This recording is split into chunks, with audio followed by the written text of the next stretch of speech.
The following podcast is intended for mature audiences. If you enjoy our work, please like, comment, subscribe, and follow the links in the description. Thanks for your support, and enjoy.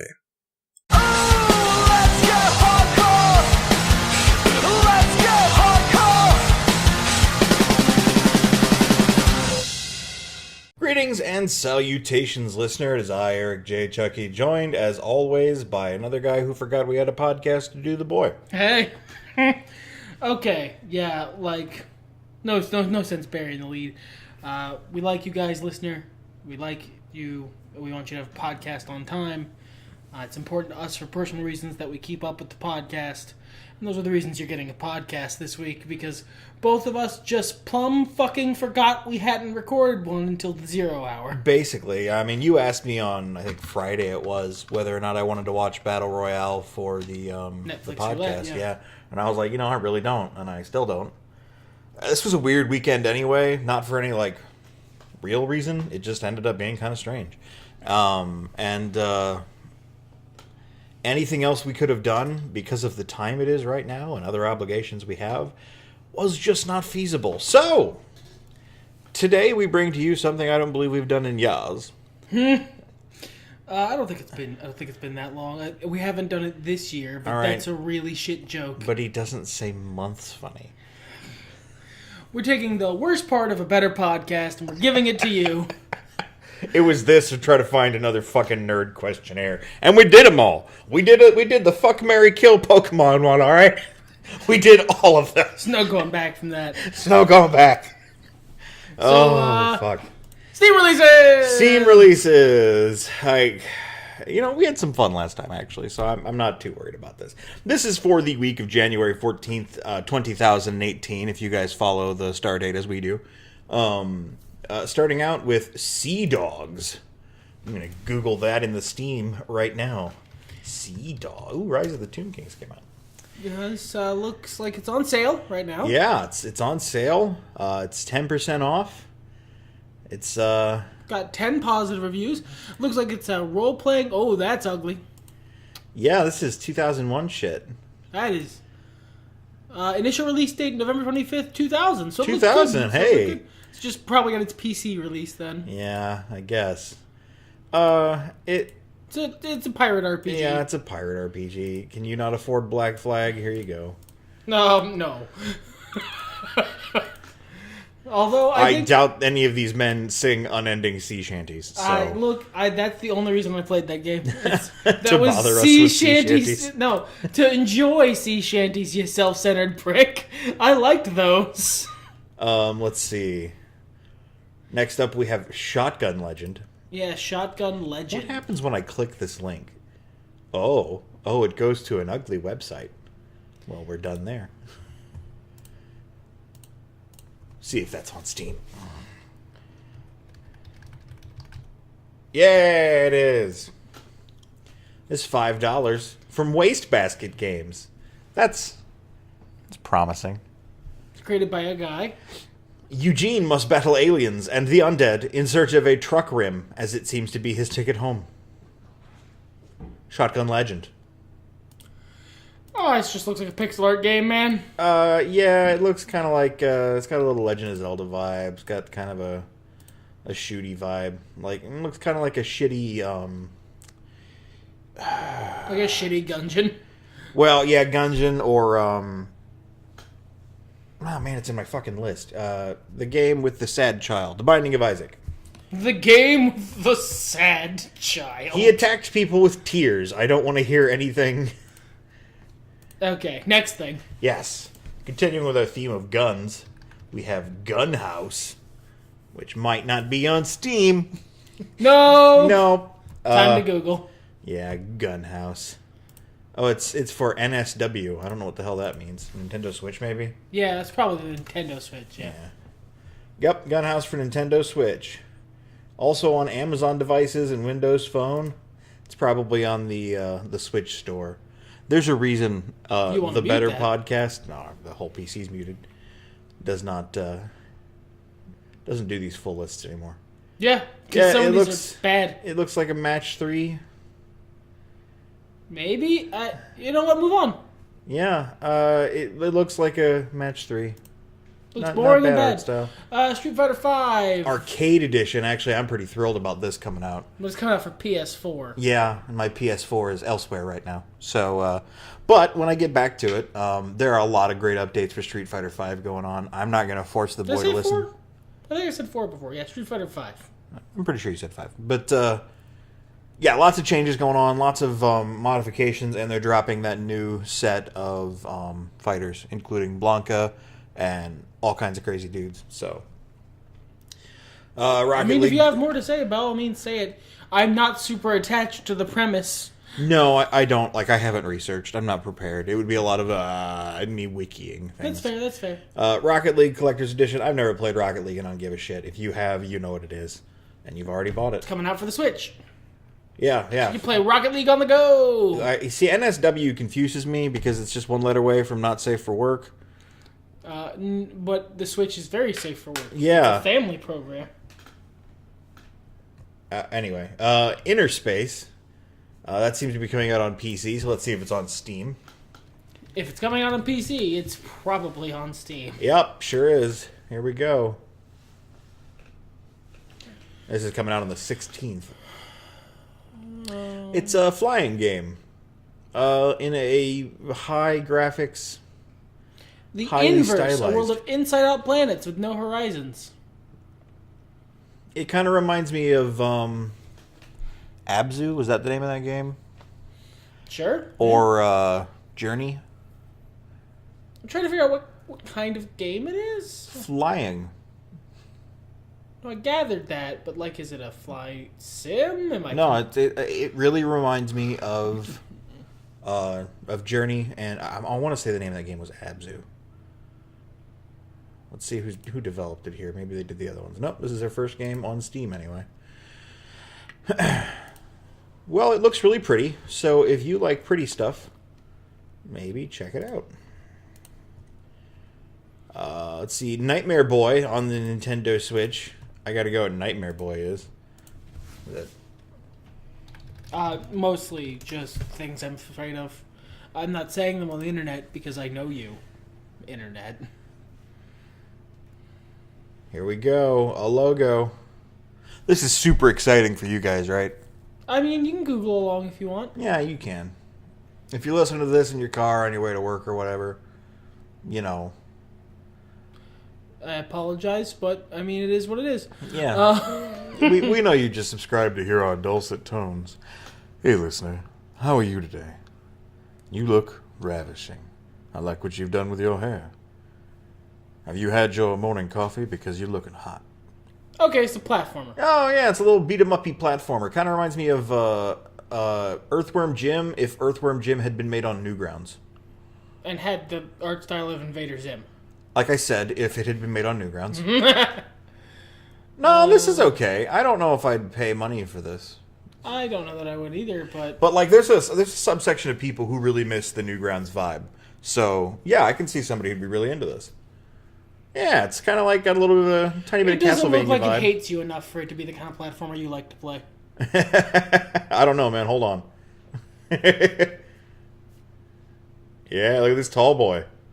So he's a big boy. He's a big green skeleton robot. I think he's maybe also a Frankenstein. Or a cactus. Sure. All right, Okay. so that's Nightmare Boy. Also coming out on the Nintendo Switch. I hope you guys own a Nintendo Switch. Otherwise, you don't care. It's called Energy Balance. It's a game about aligning your chi. Yeah, that was dumb. Squitch. Yeah, let's Google for the Squitch. Ah, yes. Energy balance for the Nintendo Switch. You know, sometimes I find it really amusing and cute or whatever when people do that, but at the same time, they don't have to. Do what? Like, give stupid names to stuff. Stupid fake names. Mm-hmm. You don't have to do that. No, it's optional. Entirely. No one's going to sue you. They have no grounds to stand on to do so.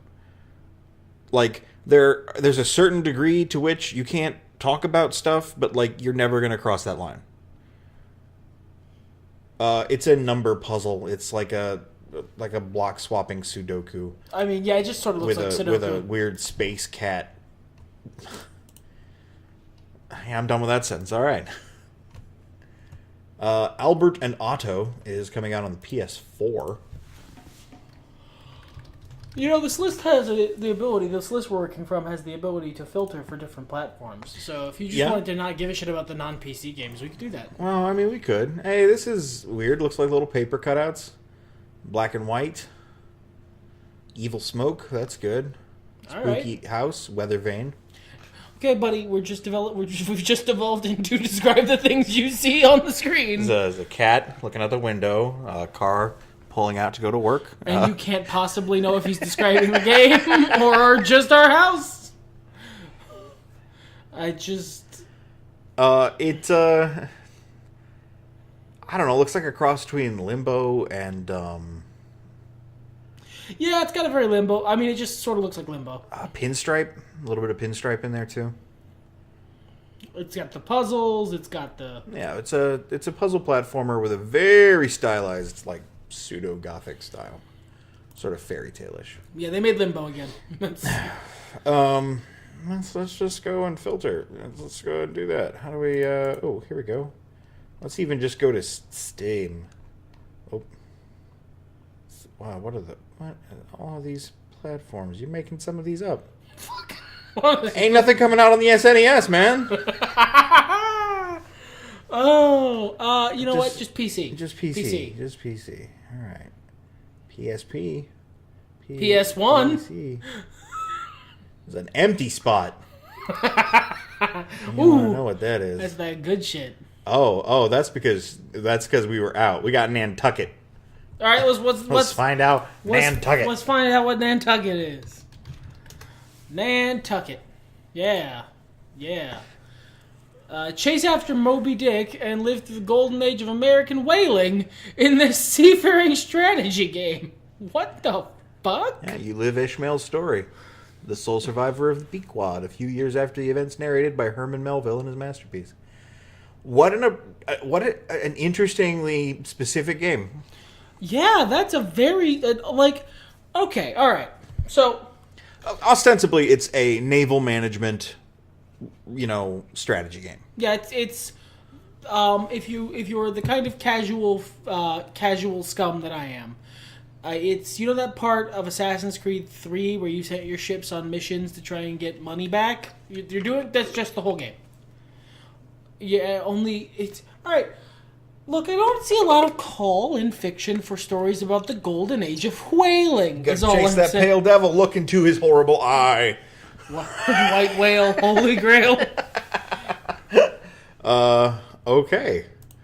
I feel like we learned a lot today. I feel like... Was that half an hour? No, God, no. Jesus. All right. You know what? We can go do... then we can go forward. We can do the next couple weeks if you want. We could do that. What's actually,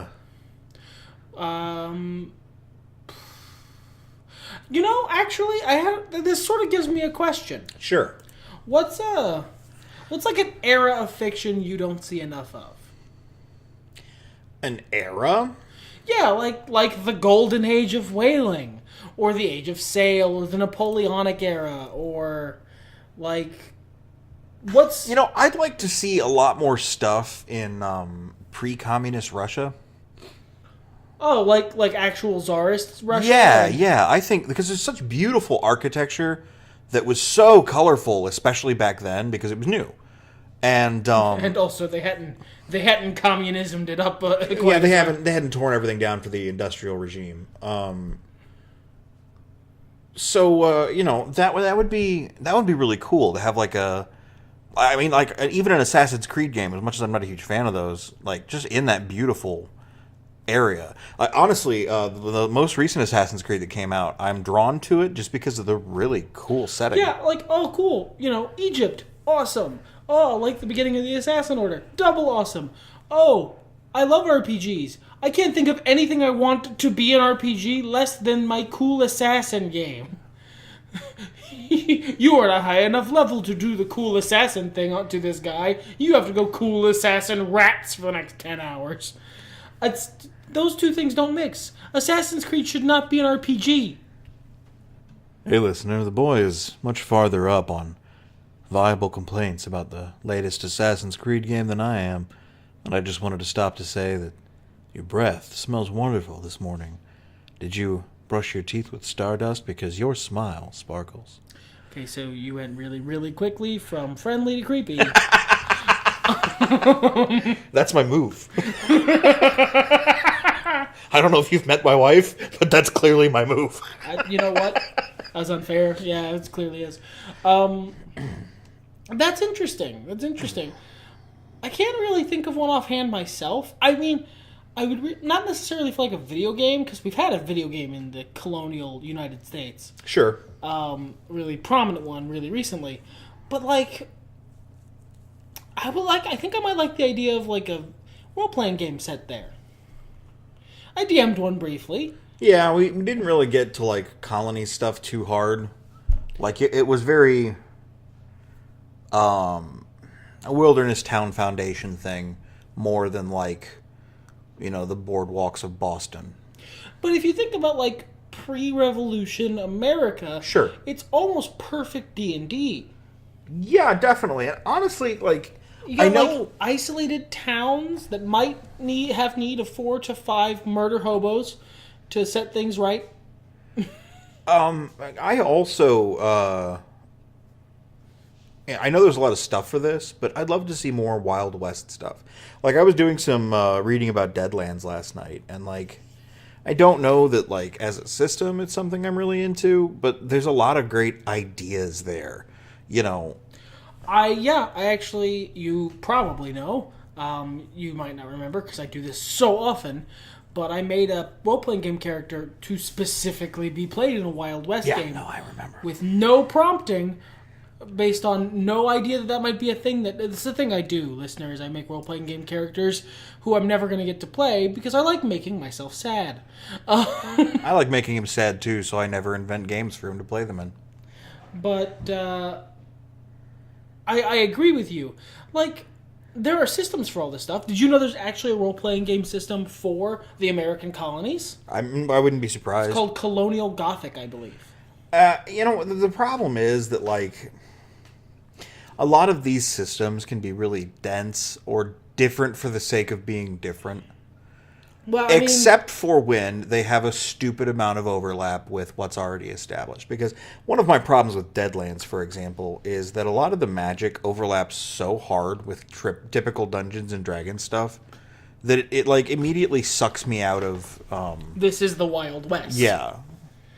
Yeah, but like the Wild West doesn't really have its own magic. If you looked hard enough into Native American traditions, I'm sure. Like Native American traditions, sure, but what would you say is the magic inherent to the Wild West? Because, all right, to just cowboys? Well, because, I mean, if you think about it, as much as we, like, romanticize the Wild West, as much as it's an actual genre for us, sure, it was about 30 years.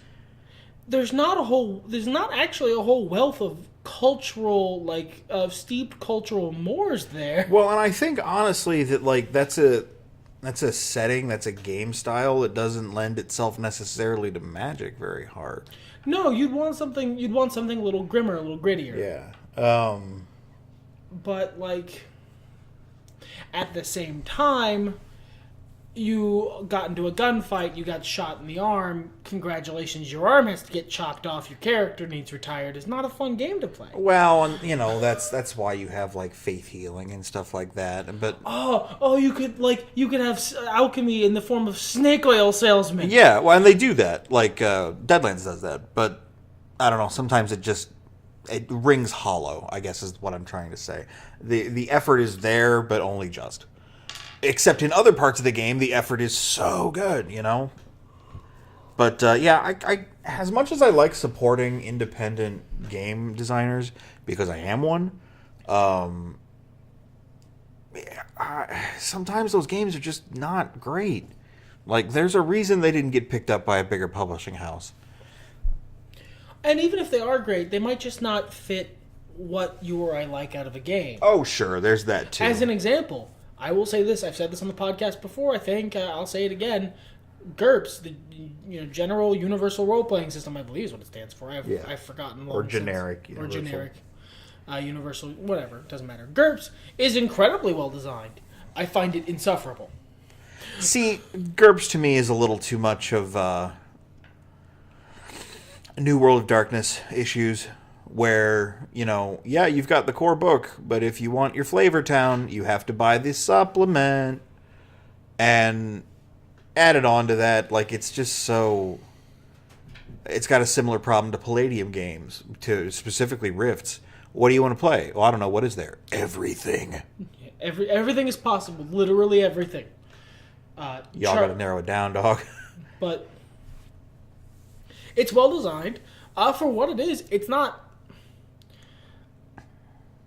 my cup of tea, but there's a lot of, even... I am notoriously unfond of fate-based systems. I don't think they're terribly good in general. But, I think Spirit of the Century is based on those sorts of dice.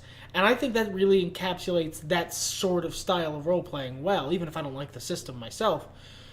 But it focuses a little too much on stuff I don't like about the genre, unfortunately. There's a lot more Doc Samson stuff. Yeah. Than there is, the other shit I'd like to see, But you're right, is that even if they're good, even if they're incredibly well-designed games, if they don't fit what I want out of a role-playing game, they're next to useless, because I'm not going to have fun playing them. Right. And especially when we're in a situation, you and I specifically, and those around us, where you have a goon who can make games. Also, is responsible for my favorite role-playing game that I like to play. And I know the designer, and I can make him make modules for any game I want to play. Just hit him long enough, and he'll do it. Yeah. But, that was a pretty long tangent, but I'm going to be honest, again, I'm not really invested in the premise of this week's podcast. It was an interesting conversation I wanted to have. We arrive to connect with you, listener, every week. And some weeks we pull up the bucket and there's nothing in it. This isn't one of those weeks. We had plenty of stuff down there in the well. It's just that we forgot the bucket. We forgot the bucket. So this is what you get. So, I'm on just Steam now. I think we did this way last time and it went a lot more smoothly. I don't know. The other one seems just fine.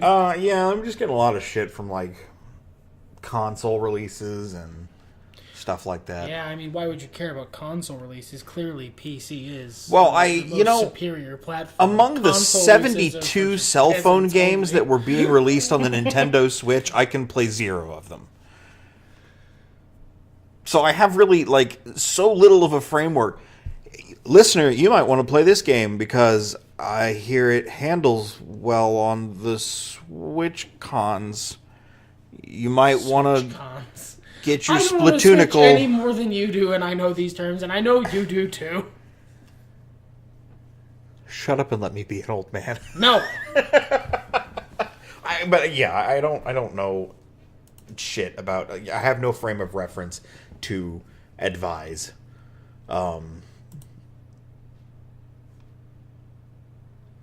Wonder Wickets. Oh yeah, this is definitely an improvement over the... Well, I could fucking buy it.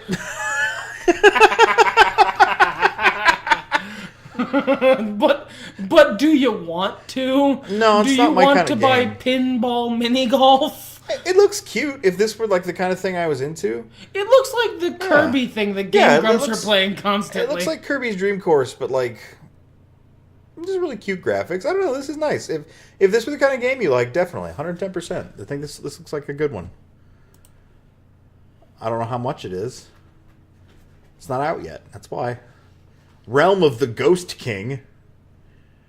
It's a quick play roguelike where you must battle your way through 8 randomly generated dungeons to defeat the Ghost King and become the new king of the realm. You can be a mushroom, a Cthulhu. Oh, this looks like nothing I would like. This looks like it is $3.59 right now. Yeah, it's down from $3.99. And I feel like you probably get your $3.59 worth. I mean, it looks nice for what it is. It's just not anything I give a shit about. I mean, you don't really give a fuck about roguelikes, my man. Nah, I mean, that's, like, hard to say, but yeah. Me neither, to be perfectly fair. Because, like, what is a roguelike? It's a game like Rogue. Theoretically, yes. In practice, not always. It's a procedurally generated resetting game where sometimes you have carryover between previous lives and sometimes you don't. And sometimes it's not procedurally generated, and sometimes it doesn't reset. Yes. I've heard people call Dark Souls a roguelike, and it's not really. Dark Souls qualifies for literally none of the things that make a roguelike a roguelike. You respawn. Yeah. Literally you respawn and don't lose any progress. I'd say that's at least that is the one defining characteristic of a roguelike. It's a buzzword. Like, it meant something at one point, but it doesn't anymore. It just means buy our game. So like calling something the Dark Souls of blank. Yeah, it just means please buy our game. You like Dark Souls, right? Buy this. Special shout out to a friend of mine made the most excellent version of that joke I'd heard in a while.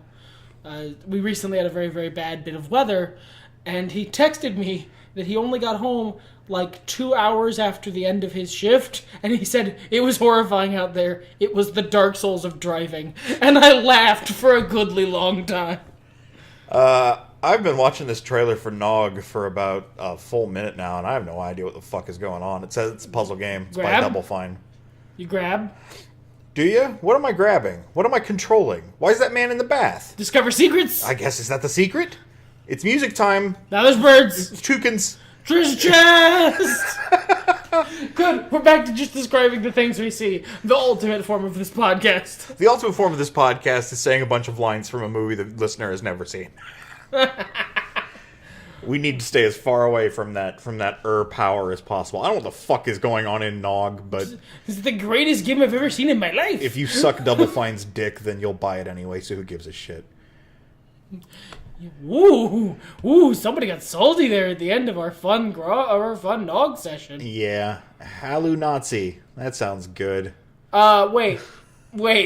It's a simple FPS with endless random level generation. Player gains score for every room he completes. The end goal of the game is to complete as much rooms as possible. It was developed and published by Halu Nazi Games.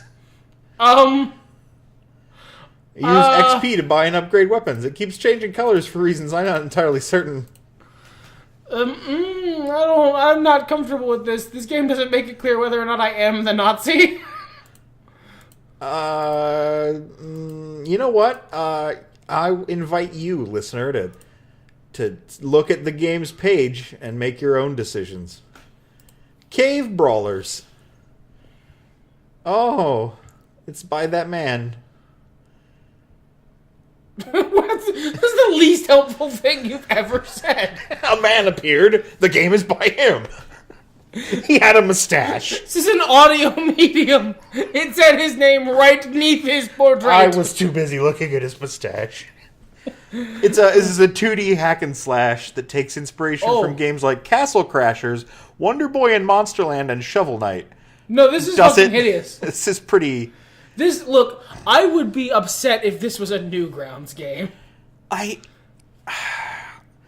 Okay... I'm sure you worked very hard on this, Samuel Armina. No doubt. Armenia? Arminamina. Arminana. Okay, sure. That's probably really wrong. Like the bloom effect is nice, actually. But, I don't... Is that literally a one-up mushroom? God damn.